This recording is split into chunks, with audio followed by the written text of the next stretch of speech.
কাছে আমাদের একটাই দাবি, আমাদের এই বিচারটা সুস্থ তদন্ত করো। যদি থানা না পারো তাহলে ডিবির কাছে মামলাটা যাক, কারণ এখানে একটা থানা হাত করতেছে, আমাদের রমনা থানা বিএনপি সভাপতি থানা হাত করতেছে। আমরা চাই এর তদন্ত রমনা থানা ডিবিতে হোক।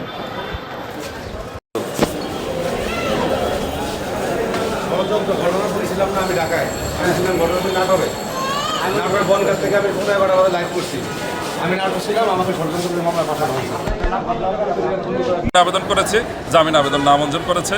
এই পর্যায়ে জামিন আবেদন যেহেতু রিমান্ডের বিষয় আছে, তাহলে দুইটাই কমপ্লিট হয়ে যায়। জামিন দিলে রিমান্ডে নেওয়াটা, এই কারণে জামিনের আবেদনটা নামঞ্জুর করেছেন।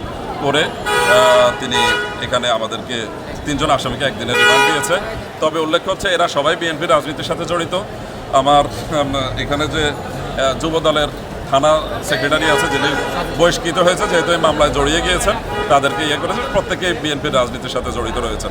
তো রাজনৈতিক পরিচয় বড় কথা না, আসলে রাজনৈতিক গ্রুপিং থাকার কারণে অনেকেই এই সুযোগটা নেয়। যারা মূলধারায় আছে তারা অনেক সময় এগুলো করে না, কিছু সুযোগ সন্ধানী সব জায়গায় থাকে। পলিটিক্যালিও এই ইয়েটা করে, যখন গ্রুপিং থাকে অনেকেই নামে বেনামে অনেকেই আসামি করে। তা আমরা আশা করব ন্যায় বিচার হবে।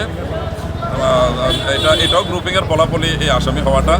আমরা বিজ্ঞ আদালতের যে আদেশ দিয়েছেন তাতে স্যাটিসফাইড, আর আমরা চাই ন্যায় বিচার হোক।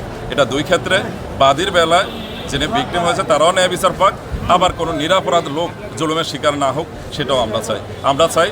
আমরা আদালতকে এতটুকুই হেল্প করব বা সহায়তা করব আইনজীবী হিসেবে, ন্যায় বিচার প্রতিষ্ঠার জন্য আমরা কাজ করব। আদেশটা আবার একটু বলুন। আদেশটা হচ্ছে বিজ্ঞ আদালত রাষ্ট্রপক্ষে আয়ু সাহেব ইনভেস্টিগেশন অফিসার 7 দিনের পুলিশ রিমান্ড চেয়েছেন তাদেরকে জিজ্ঞাসাবাদের জন্য। আদালত আমাদেরকে শুনেছেন। আমরা বলেছিলাম বিজ্ঞ আদালতকে যে এখানে তাদের সুনির্দিষ্ট কোনো অভিযোগ নাই। রিয়াজুল ইসলাম এবং দিদারুল ইসলাম বাবু 1 নম্বর আসামি, তিনার নির্দেশে রিয়াজুল ইসলাম ছুরিকাঘাত করে হত্যা করে। হত্যাকাণ্ডের বিষয়ে কার দ্বারা সংগঠিত হয়েছে সুস্পষ্টভাবে বলা আছে। আর আমাদের যে আসামিদেরকে ধরে নিয়ে আসছে তাদের পিতা মাতা কোনো নাম নেই। এখানে শুধুমাত্র এজাহারে কয়েকটা ছোট ছোট নিকনেমের আলোকে নিয়ে আসছে। আমাদের যেটা আমরা গার্ডিয়ানদের সাথে কথা বলেছি বা আসামিদের সাথে কথা বলেছি, তারা বলছে তারা সেখানে ছিল না। তাদের বক্তব্যের আলোকে এবং রাষ্ট্রপক্ষ অন্য কোনো প্রমাণও দেখাতে পারেননি তারা সেখানে প্রেজেন্ট ছিল হত্যাকাণ্ডের সময়। তা আমরা সেই সাবমিশনটাই দিয়েছি যে নামে নামে জমে টানে আমাদের এরকম যে নাম মিলেছে, ওই নামটাকে নিকনেম, যেমন আমি একজন আসামি নাম হচ্ছে সিরাজ, ওনার নাম মূলত রেজাউল ইসলাম, সাথে নিকনেম একটা আছে সিরাজ। এই ধরনের কিছু বিষয় ঘটে, আর সেটাই আমাদের এই আসামিদের বেলায় ঘটেছে। তাদেরকে ধরে নিয়ে এসেছে, তারা সেখানে উপস্থিত ছিল না।